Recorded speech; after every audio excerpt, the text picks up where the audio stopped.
l'ambassadeur de Guinée qui est venu nous visiter ici. S'il vous plaît, merci bien. Excellence, il est là, monsieur Amara Kamara.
عريسنا في الوقسة ومصاحبنا في الوحدة ومصباحنا في الظلمة ودليلنا في الخيرة ومنقذنا في الفتنة وعاصمنا به من الشر واللهواء وكيد الأعداء يا رحمن يا رحيم اللهم أختم بسعادة آجالنا اللهم أختم بسعادة آجالنا اللهم أختم بسعادة آجالنا وحقق بجيادة آمالنا والصلاة والسلام على سيدنا ومولانا محمد خاتم النبيين وإمام المرسلين سبحان ربك رب العزة عما يصفون وسلام على المرسلين والحمد لله رب العالمين.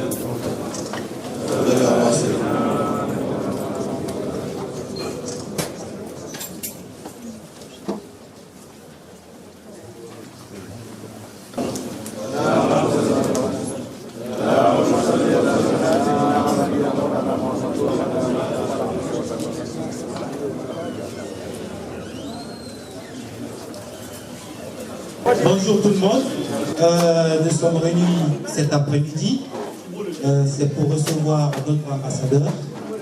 Il représente tous les Guinéens de Laval, tous les Guinéens de France. À ses côtés, vous avez aussi ces honorables invités qui viennent de Paris, qui l'accompagnent, mais aussi vous avez les élus locaux de la ville de Laval. On va commencer à les présenter. Je laisse cette tâche-là à mon confrère Jamal de présenter les élus locaux de la ville de Laval. Jamal, je vous en prie. Bonjour monsieur, dame. Bonjour monsieur l'ambassadeur. On est là pour être solidaire avec vous pour la maladie de Ebola déjà en premier, pour qu'elle soit éradiée de l'Afrique. Et en même temps, on est aussi à côté de vous au niveau de la mairie. Donc je vous présente Chantal Grandière, elle est adjointe au maire. Je vous présente aussi Gwendoline Gallo, adjoint maire, ici. De l'autre côté, Madame Anita Robino, qui s'occupe un peu de l'association, tout ce qui est association. Gwendoline Kukla, qui est candidat aussi à quartier Saint-Nicolas et Pavon. Moi, je vous connais pratiquement. Jamal Asnaoui, je suis délégué au conseil municipal, délégué à la citoyenneté. Merci. On va exposer notre situation à notre invité, son Excellence. Bonjour. Notre situation ici à Laval, elle n'est pas mauvaise. Nous sommes accompagnés, depuis que nous sommes là, par des bénévoles, des associations, des services de proximité, des élus locaux. Ils nous suivent de près et partout. C'est une occasion pour nous de leur dire aujourd'hui merci. Ensuite, notre situation, c'est le problème des documents administratifs. Nous avons des familles ici qui ont leur titre de séjour à la préfecture, mais il n'y a pas de passeport. Nous avons des familles à la préfecture qui ont leur titre de séjour là-bas, mais qui ne peuvent pas l'avoir par faute de passeport biométrique. Donc nous sommes confrontés à cette situation. Nous aimerions être aussi recensés. Ça, nous tenons à vous le souligner. Nous aimerions vraiment être recensés. Troisième point, c'est toujours la carte consulaire. On en a besoin. Par rapport au travail, nous savons le travail qui se passe chez nous, car les 80% des familles ici observent et regardent régulièrement la RTG. Et pour arriver au développement dont vous souhaitez vraiment, il faut la création des petites et moyennes entreprises. Et regardez ces familles-là, nous sommes tous des braves hommes. On a accumulé des compétences différentes. Donc, en réunissant ces compétences, vous formez une vraie machine pour le développement. On peut facilement à Laval ici et en Mayenne, en compagnie des élus locaux, être suivi pour la création des petites et moyennes entreprises. Vous pouvez ne pas être là, mais nous vous demandons de trouver quelqu'un pour s'occuper des Guinéens de Laval. Nous sommes là. Dans le domaine de l'élevage, messieurs, son Excellence, Laval, c'est ici se trouve le plus grand musée de lait. C'est à Laval que vous avez le fromage président. Vous avez Lactalis. C'est des entreprises qui peuvent nous accompagner pour que nous soyons rentables pour notre pays. Cette coopération ne peut pas s'établir sans vous. C'est pourquoi aujourd'hui nous vous tendons la main. Dans ce sens-là même, nos enfants aussi peuvent suivre le même chemin. Quand le papa est droit, l'enfant peut le suivre. Donc ce que nous voulons mettre en place, c'est pour nous, mais aussi pour nos enfants. Nous sommes là aujourd'hui, on vous regarde. Votre arrivée, pour nous, est synonyme de notre départ. Un départ pour un développement harmonieux entre la France et la Guinée. Monsieur l'ambassadeur, au nom de toute la communauté, des élus locaux, des associations, des membres, des familles, des pères de famille, des sages, on vous souhaite la bienvenue. Merci.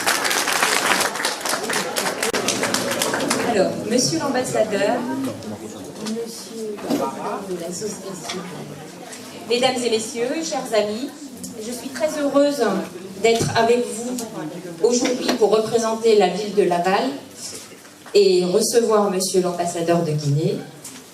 Je vous prie d'excuser monsieur le maire François Zoqueto qui n'a pas pu venir avec nous aujourd'hui, mais je vous rassure, là je ne vais pas être très longue. Si je représente le maire aujourd'hui, c'est aussi au travers de ma délégation d'adjointe aux solidarités. Solidarité au pluriel, car être solidaire à Laval, c'est plusieurs choses à la fois. C'est d'abord être solidaire entre citoyens. C'est s'accepter les uns les autres avec nos différences, c'est respecter les personnes qui nous entourent, c'est s'entraider au quotidien. C'est tout simplement veiller les uns sur les autres et faire que chacun puisse trouver sa place dans la communauté qui nous rassemble tous, la communauté lavalloise. Être solidaire, c'est aussi un engagement de notre équipe municipale, nous, les élus.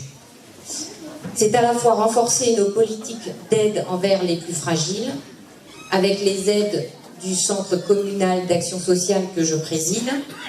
C'est grâce au travail des maisons de quartier, dont Chantal Grandière s'occupe, et Frédéric Levanier aussi d'ailleurs. C'est grâce à la mobilisation des comités d'animation et des associations comme la vôtre, Monsieur Camara, qui font un travail formidable.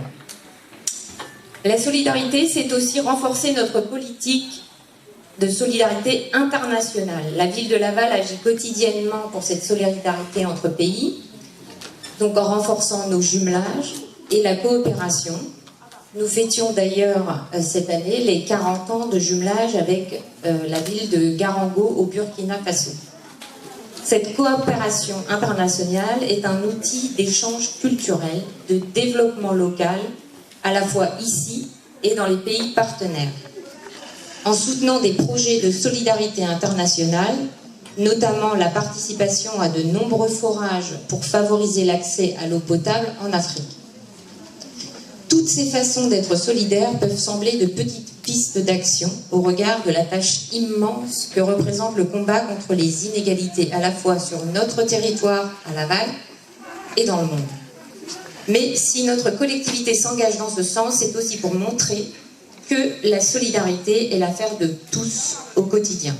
Que chacun s'y sente bien, que la tolérance et le respect y soient la règle. Que la solidarité de chacun permette de rendre service à tous. Je vous remercie. Monsieur le maire vous offre un livre qui s'appelle 1000 ans d'histoire et d'architecture, où tous les beaux monuments de la ville sont représentés, tous les quartiers, avec leur histoire. Et puis, j'ai un petit mot aussi particulier de monsieur le maire. Voilà, je vous remercie. Chers compatriotes, chers amis de la Guinée, mesdames et messieurs les représentants de la mairie de Laval, c'est un plaisir d'être avec vous, de partager ce moment avec vous. Je remercie ceux qui ont pris cette initiative et également leur dire merci pour cette assemblée qui représente pour moi la principale richesse de la Guinée. C'est vous, les Guinéens, c'est nous, les Guinéens.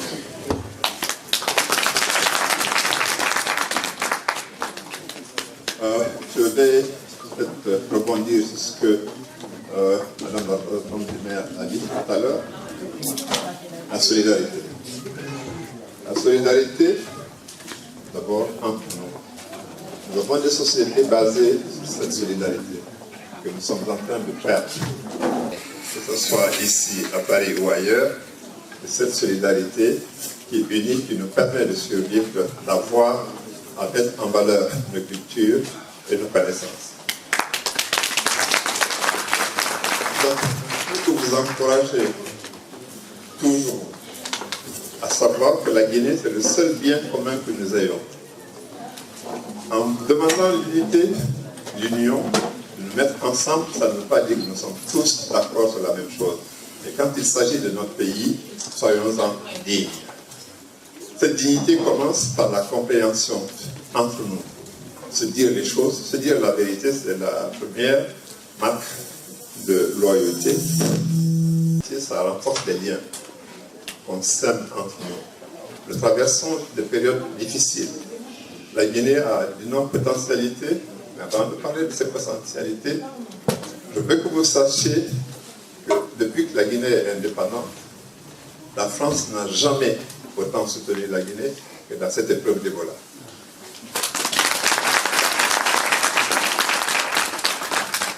Malgré les difficultés que le monde connaît, nous avons été assistés pour plus de 100 millions d'euros en centre de traitement, en centre de confinement, en laboratoire, en équipement, en protection civile. Le président de la République française est allé en Guinée le 28 novembre dernier pour marquer cette solidarité. Madame Marisol Touraine est allée en Guinée, ministre de la Santé de France, est allée en Guinée. Madame Duradin, secrétaire d'État au développement international à la francophonie, a fait 3 fois le déplacement. Si nous pouvons parler de solidarité, c'est une marque de solidarité qui nous est allée droit au cœur, parce que ça n'a pas été le cas, parce qu'on avait été stigmatisé. Et ces voyages-là, cette marque de soutien, c'est aussi nous qui devons ici traduire ça en acte concret. Cet acte concret, c'est lequel? Nous sommes dans un pays, nous devons en respecter les règles. Nous devons nous soumettre au droit, à la législation du pays qui nous reçoit. Aussi, je voudrais vous dire également que quand il y a une cause nationale, il faut que nous portions le même langage. Et voilà, ne connaît ni ethnie, ni parti politique. Donc nous devons tous ensemble, c'est ce que nous avons essayé de faire, nous sommes presque à la fin. Donc nous sommes en train de préparer l'après-Ebola. Ça va nous coûter 2 à 3% de croissance, mais nous aurons sauvé beaucoup de vies humaines. Et c'est grâce aux prières que vous venez de faire, à toutes les prières que vous faites tous les jours, que vous en soyez remerciés.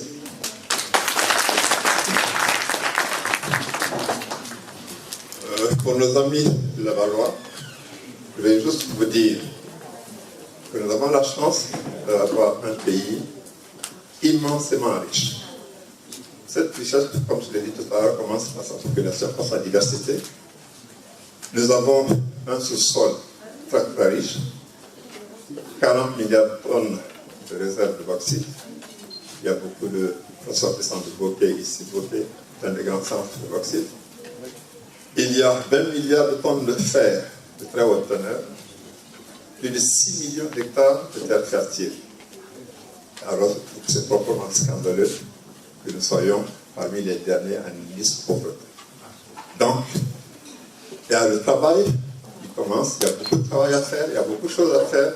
Chacun d'entre nous peut y contribuer. Vous avez dit tout à l'heure, vous avez parlé de PME. J'aimerais que ces PME soient créées en Guinée. La Guinée ne sera bâtie que par les Guinéens, par vous. Vous avez eu la chance de connaître autre chose à l'extérieur. Vous avez appris des pratiques dont nous avons besoin. Votre expérience, vos connaissances nous intéressent beaucoup pour le développement de notre pays.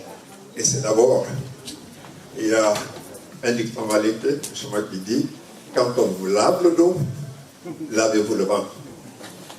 Si nous ne sommes pas capables de nous laver notre ventre, personne ne le fera pour nous. Je peux vous demander de rentrer au pays. Les questions de papier, si vous voulez rentrer dans les... Si vous voulez que je les aborde maintenant, je peux les aborder, que ce soit la biométrie, les cartes consulaires, les différents documents. À ce propos, je voulais vous dire, ne soyez pas complices des faussaires. Les faux documents qui sont présentés à l'ambassade et ailleurs nuisent à l'image de notre pays. C'est grâce à nous tous. Refusez, vous avez des droits, exigez-les. Ne donnez pas de l'argent pour avoir ce qui est gratuit. Ne payez pas plus que ce qui est normal. Parce que si vous le faites, vous aidez, il faut contribuer à pousser ces mauvaises pratiques. Ces mauvaises pratiques nuisent à notre image. Vous souffrez ici, certains d'entre vous ont perdu des emplois à cause des permis falsifiés.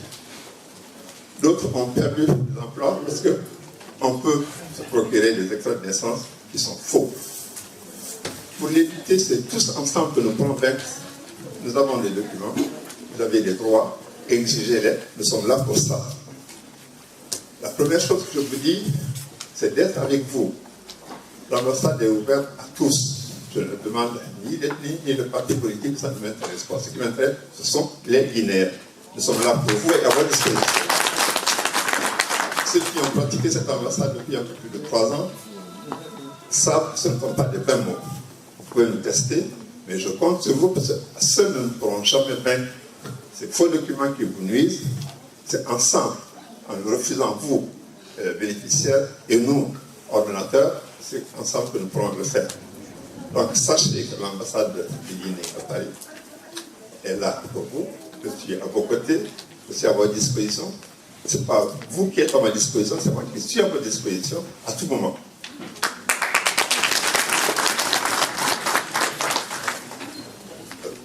Que ce soit la biométrie. La biométrie, nous avons d'énormes problèmes. Depuis presque 8 mois, nous attendons une mission, parce que c'est un appareil qui sera installé à l'ambassade de Guinée par le ministère de la Sécurité. Et c'est lié également au problème que M. Kamara a soulevé tout à l'heure, au recensement. Vous savez très bien que nous sommes dans une année électorale. Le recensement est obligatoire, il sera fait, mais nous ne pouvons pas le faire sans cette biométrie. Cette biométrie va nous permettre aussi de résoudre d'autres problèmes. Les cartes consulaires. Vous n'aurez plus de cartes consulaires avec des erreurs de date. Vous n'aurez plus des cartes consulaires fabriquées ailleurs.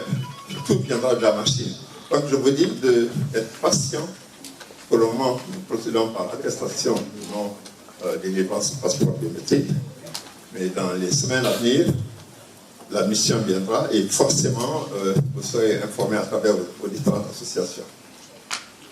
Je suis à votre disposition jusqu'à 16h30. Toutes les questions, il n'y a pas de sujet tabou. Je suis prêt à répondre à toutes vos questions, vos interrogations. Les réponses que je peux donner, je les donnerai sans langue de bois. Donc, chers compatriotes de Laval, merci. Je suis ravi de vous avoir ici. Je suis ravi d'être avec vous. Et l'accueil qui m'a été réservé, c'est au nom de mon pays, pour mon pays, le vôtre, le nôtre. Faisons en sorte qu'on soit fiers des Guinéens, qu'on soit fiers de la dossier administratif était bloqué à cause du passeport. Quelle solution pour eux maintenant pour avoir le passeport? Demandez cette question il y a plus de 8 mois. Nous les attendons. En attendant qu'ils viennent, nous délivrons des attestations disant que le passage à la biométrie ne nous permet pas de délivrer des passeports. Et c'est avec cette attestation, l'attestation est gratuite, c'est avec ça que nos compatriotes vont dans les préfectures. Et oui, nous attendons dans les semaines à venir la mission du ministère de la Sécurité. Si on a l'intention d'installer le service de l'ambassade ici, c'est non. Notre pays n'a pas les moyens d'installer des consulats dans chaque préfecture de France où il y a des Guinéens. Malheureusement, ce qu'on a trouvé comme solution pour certaines régions de France, c'est de déléguer quelqu'un qui se déplace avec le document. On est prévenu 24 heures à l'avance, la personne n'attend pas, les documents sont faits dans l'heure et la personne peut retourner dans sa ville, dans sa préfecture. Mais nous n'avons pas les moyens d'installer des consulats dans les régions. Si vous déléguez quelqu'un, vous organisez qui prend les pièces, qui nous les faisons, nous le faisons. Et je pense que nos amis qui sont parfaitement rodés dans ça. Vous savez qu'on a toujours prorogé tous les passeports. On donne les attestations quand il n'y a plus de cases. On a 2 types de passeports. Les uns ont 2 cases de prorogation, les autres une seule case. Quand les cases sont remplies, on ne peut pas proroger. Tous les passeports sont prorogés quand il y a des cas, sinon on délivre l'attestation. C'est clair? Parce que les élections arrivent. D'avoir un bureau de vote à Laval, sachant tout simplement que Rennes, il y a une forte communauté guinéenne, à Nantes, à Rennes et à Angers, Le Mans aussi. Donc Laval, se trouvant au centre de ces villes, peut bénéficier d'un bureau de vote. Donc, est-ce que cela est possible? Comme vous le savez, les élections relèvent de la Commission électorale nationale indépendante, c'est pas l'ambassade qui gère les élections. Nous transmettrons votre doléance à la CENI. Si elle fait un démembrement dans les régions où il y a forte concentration de Guinéens, ça sera avec plaisir. Mais seulement, il faut que cela soit clair que ce n'est pas l'ambassade qui organise, l'ambassade ne fait qu'assister la CENI. C'est la CENI qui s'occupe des élections. Son Excellence, tout simplement, bienvenue à Laval. Chez nous, on nous dit, comme tout à l'heure, nous sommes des agriculteurs. Vraiment, comme on nous a accueillis depuis dès le départ, à Laval, vous êtes chez vous. Et c'est sincère, hein, la solidarité des Maïnés, c'est connu. Ma question, c'est pour vous dire, sur les axes économiques, on sait que le premier point d'indice économique, c'est la santé, après il y a l'éducation. Aujourd'hui, on a un problème majeur, Ebola. Je voudrais juste savoir quels sont les axes qui ont été faits par l'État pour fixer cette maladie. Parce que, croyez-nous, nous, on est là, on est presque enfermés chez nous. Chez nous, la Guinée, c'est chez notre maman, ici, c'est chez notre papa. Donc, à entendre parler tout ce qui se passe, on est presque dans le flou. On ne connaît pas les axes qui sont fixés pour tout le monde. C'est vrai que c'est une maladie qui n'a pas de médicaments, on dit, mais que certaines personnes arrivent à fixer aussi facilement. On a vu qu'en Afrique centrale, ils s'en sortent, mais chez nous, en Afrique de l'Ouest, c'est presque un problème qui est inaudible. Je ne sais pas si c'est à cause du manque d'éducation, je ne dis pas que c'est l'État, mais l'éducation en fait partie parce qu'on a appris qu'il y avait des gens qui ne croyaient pas que c'était une maladie, et ainsi de suite. Donc, pour nous rassurer, nous, ici, je voudrais juste, pour terminer, savoir, en tant que représentant de la Guinée, des Guinéens et de l'État, les axes vraiment majeurs qui sont fixés aujourd'hui pour pour l'État pour fixer cette maladie, cette sale maladie, je veux dire. Oui, je vais vous décrire brièvement les différentes étapes. La maladie est arrivée en Guinée en décembre 2013. On ne l'avait pas connue. Personne n'avait une idée que Ebola, qui émigrait de l'Afrique centrale, où c'était son foyer principal, essentiellement la République démocratique du Congo et accessoirement le Gabon.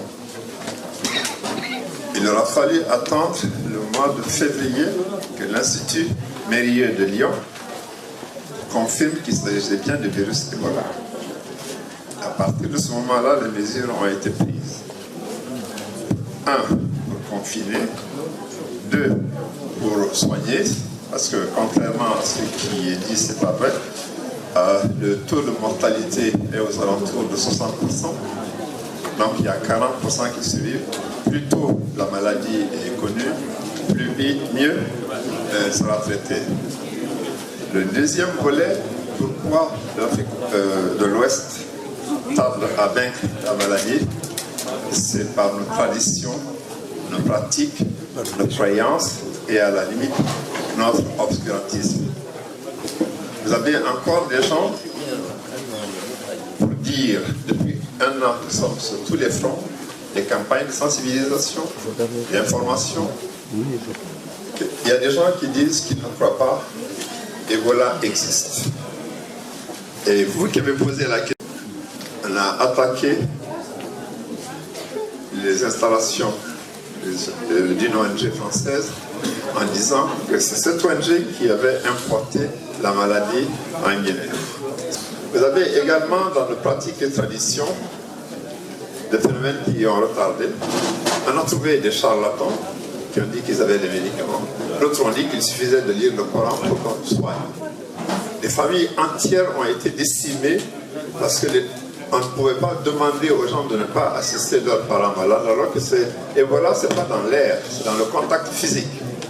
Il ne fallait pas toucher aux malades, encore moins au cadavre, au moins des enterrements. C'est beaucoup plus grave, la contamination est beaucoup plus forte avec un cadavre qu'avec un corps. Donc tout ça, il fallait les vaincre. Les enterrements non sécurisés ont constitué la propagation. On avait terminé avec Ebola en juillet dernier, pratiquement. Mais les résistances qu'il y avait dans les villages a caché les malades. Si vous emmenez un malade dans un centre de traitement ou dans un centre de confinement, il n'en sortira pas. C'est ce qui nous a mis en retard. Nous sommes aujourd'hui, les 3 pays réunis, nous sommes à moins de 100 cas nouveaux, alors que ça se comptait par milliers. Donc nous sommes presque au bout. Dimanche dernier, ça fait exactement une semaine, les 3 présidents se sont réunis à Conakry pour décider ensemble d'en sortir au bout de 60 jours. Et c'est ça, ce sont ces mesures-là, et c'est notre propre résistance à la vérité, notre ignorance des choses et la cupidité de certains qui ont fait de Ebola un business. Et c'est ce qui nous a mis en retard. Sinon la maladie, toutes les mesures avaient été prises, elles le sont, et nous sommes presque à la fin de cette épidémie. Et maintenant nous préparons l'après Ebola. Vous posez la question, je ne suis pas de la Mayenne, moi je viens de l'Iran. Je profite de l'occasion de vous rencontrer. Tout de suite, vous parlez des Guinéens. Nous sommes des grandes potentialités pour la Guinée. Et je suis président d'une association. On ne s'est pas beaucoup ici pour la Guinée. Mais malheureusement, on n'a pas beaucoup de suivi là-bas en Guinée. Et moi, depuis 2011, j'ai créé une association pour l'éducation. C'est 300 enfants à notre charge.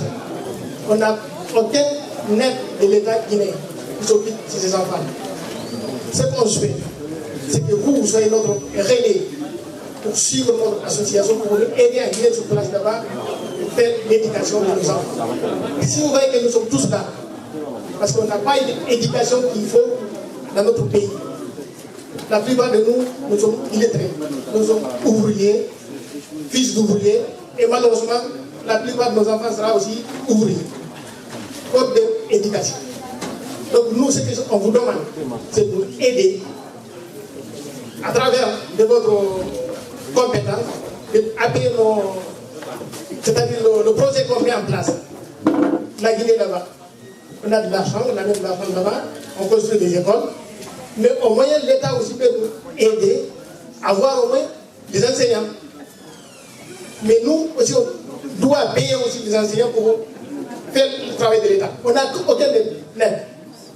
L'État paye des milliards par an aux écoles privées. Et malheureusement, qui n'ont pas toujours le niveau, parce qu'on ne peut pas créer de toutes pièces d'une école sans tenir compte des éléments simples, la qualité du contenu de l'enseignement, le niveau de formation de l'enseignant et les conditions matérielles d'apprentissage de l'école. Donc, ici, si vous avez fait une école où vous avez 300 élèves en Guinée, dans le cadre d'une association, j'espère qu'avant de faire l'association, vous ne l'avez pas faite pour compter sur l'État. Parce que les écoles publiques sont gratuites. Bien. Si vous constatez, parce que dans une autre vie, j'ai eu une association, je me suis occupé d'enfants scolarisés, les enfants de la rue. Ceux-là, eux, ils n'ont pas la chance d'avoir des parents, même ouvriers en Europe. Bien. Donc, si on le fait, on s'engage à aller jusqu'au bout. On ne prend pas les enfants pour 1 an, 2 ans. Il faut pérenniser l'enseignement. Si vous n'en avez pas les moyens, si vous n'avez pas la capacité intellectuelle de diriger, d'arriver à faire cette école-là, il vaut mieux y renoncer parce que vous allez faire des enfants ratés. Et l'État ne peut pas prendre en charge n'importe quel type de formation. Donc, votre école, si vous passez par nous en vous posant les questions nécessaires, il y a un service culturel à l'ambassade. On verra les moyens et les modalités, la façon de vous aider, si à la condition que l'école soit viable. La délégation lavalloise. Et message de dire à monsieur l'ambassadeur de dire que nous sommes à Laval chez nous. On est considéré par les Lavallois. Que vous faites votre travail. En plus de votre travail, vous avez pris votre temps pour venir leur dire bonjour. Ils sont reconnaissants et ils continuent toujours de prier pour la Guinée, pour la France, pour que la maladie qui nous sévit actuellement chez nous puisse disparaître à jamais. De compter sur eux et de compter sur eux pour la bonne intégration ici à Laval. Donc, on ne veut pas faire de longs discours, c'est le message de vous dire ça. Et je remercie. Nous sommes à votre disposition. Continuez à prodiguer de bons conseils à nos frères et à nos enfants. Ce qui nous manque, ce qu'on dit chez nous dans la maison, et ce qu'ils apprennent à l'extérieur, il faut que nous soyons en mesure d'argumenter, de leur expliquer la différence. Pourquoi nous faisons ceci, pourquoi nous faisons cela. C'est votre travail, vous avez l'expérience, vous avez la connaissance. Faisons en sorte de nous entendre, de nous unir. Je ne dis pas de parler forcément, je ne parle pas de parti politique, mais en tant que Guinéen, en tant que compatriotes ici, de nous donner la main, de nous rassembler autour de l'essentiel. Le problème des uns va être celui des autres. Et que chacun se sente concerné par ce qui se passe ailleurs. C'est ensemble que nous réussirons. Si nous ne sommes pas ensemble, nous échouerons, nous resterons dans cet état-là. Et que Dieu fasse, comme vous avez fait beaucoup de prières, que la Guinée se porte de mieux en mieux, que cette maladie soit vaincue, que notre pays reprenne son élan de développement, et que vous, ici, je le répète aussi, nous sommes à votre disposition. Aidez-nous à vous aider. C'est dans la clarté, dans la vérité. Et que vive la Guinée, que vive la France, que vive nos deux peuples. Et merci pour tout le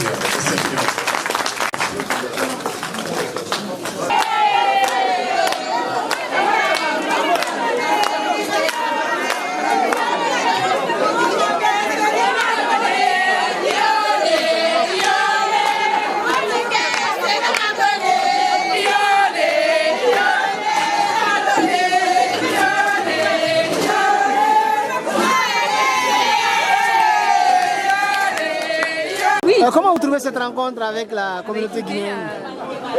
Vraiment, j'ai été très honorée déjà de rencontrer l'ambassadeur. Oui. Et puis toutes ces chansons, toute cette joie, les belles prières contre Ebola. Apparemment, les Guinéens se sentent bien à Laval. Hein? Ah, mais je pense, oui, carrément. En tout cas, nous on se sent bien avec les Guinéens. Ça me fait. Merci. Merci. Ah bon, je pense que c'est bien, c'est une marque de considération. Ouais. Et puis, on ne se sent plus oublié au fait. Il a répondu à vos questions? Vous dites? Il a répondu à toutes vos attentes? Oui, il a répondu à toutes nos attentes. Et nous pensons que nous ne sommes plus des oubliés de la Guinée et qu'on est considéré par notre administration. Et on pense que cela se renouvelera plusieurs fois. Et puis nous sommes là, nous pensons à la Guinée. Et je profite de cette caméra pour souhaiter à mon pays, pour prier au fait pour que l'épidémie Ebola parte à jamais de mon pays. Et une épidémie qui fait tant de mal à mon pays sur tous les plans. Et je souhaite que d'ici très peu de temps, surtout que le plan 60 jours sans Ebola, que ça soit une réussite, que Dieu fasse que Ebola ne revienne plus dans mon pays. Et merci à vous aussi, merci à l'ambassadeur, merci à tous les staffs. Merci. Avec les rencontres avec les ambassadeurs, ça a été très bien passé. Ouais. On pensait que les promesses qu'il nous a pris, on pensait que ça va tenir. Okay. Parce que nous on est là, on a des difficultés de passeport, comme on a dit, 4 consulaires. La réponse qu'il nous a donnée, elle est satisfaisante? Bon, je crois que ça se fait encore. On espère au moins, que vous avez ça va les... tenir. Okay. Merci. Laval se trouve au centre des 4 grandes villes, c'est-à-dire Rennes, Nantes, Angers, Le Mans. Et il y a une forte communauté dans ces villes. Donc Laval étant le centre, on aimerait avoir un consulat à Laval. Comme ça, la communauté guinéenne des Pays de la Loire, au lieu de se déplacer pour se rendre sur Paris pour les documents administratifs, ils peuvent venir à Laval, nous sommes capables de gérer, donc c'est aussi vraiment notre souhait. C'est ce que nous sollicitons de Monsieur l'ambassadeur pour transmettre ce message à son Excellence, le professeur Alpha Condé. Merci. Je vous en prie. Merci. Très génial, super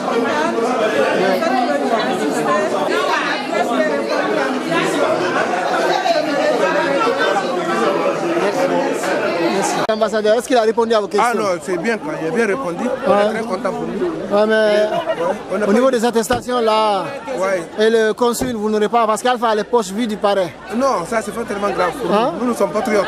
Okay. Dès qu'on a vu notre ambassade, on est très content. C'est suffisant. Quand même, c'est la première fois qu'on a vu l'ambassade de Guinée ici. Oui. Le moment, dès qu'on a vu, on est très content. Okay. Ça nous suffit largement. Hein. Okay, tous les Guinéens, on est très heureux. Merci.